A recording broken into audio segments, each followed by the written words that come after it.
अगर आप भी चाहते हैं कि SIS एंटरटेनमेंट्स का वीडियो सबसे पहले आप तक पहुंचे तो हमारे इस चैनल को सब्सक्राइब करना ना भूलें और साथ में बेल आइकन की घंटी को जरूर दबाएं।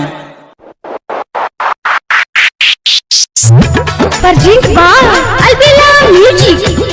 क्या नाम है आपका? रामाशीष दीवाना। कहाँ घर है? बालाराही।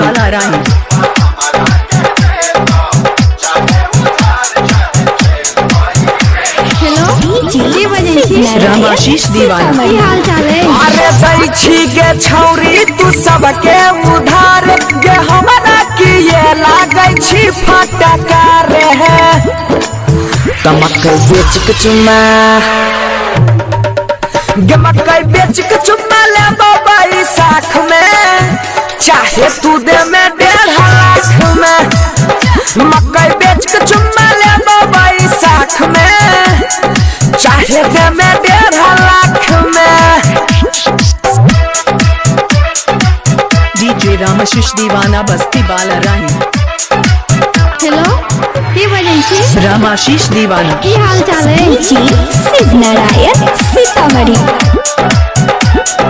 हाँ हमर बतिया ले मान छौड़ी करे नहीं गुमान नहीं तो चल जाए तो हर फोकटे में जान।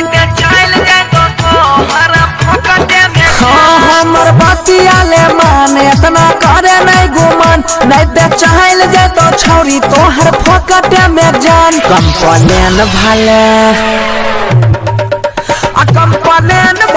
करो में बलाक में अल्हे बचमा 1 लाख में भले चल जाते खेती हमर खाख में ले बचमा 1.5 लाख में।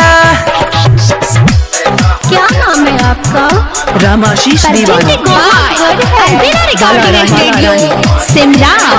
DJ Shiv Narayan Sitamarhi. Mobile number 95 60 42 writer या जैया होतो इहे में भलैया अबरी लंदन में बनाई ले बंसी के अपन सैया।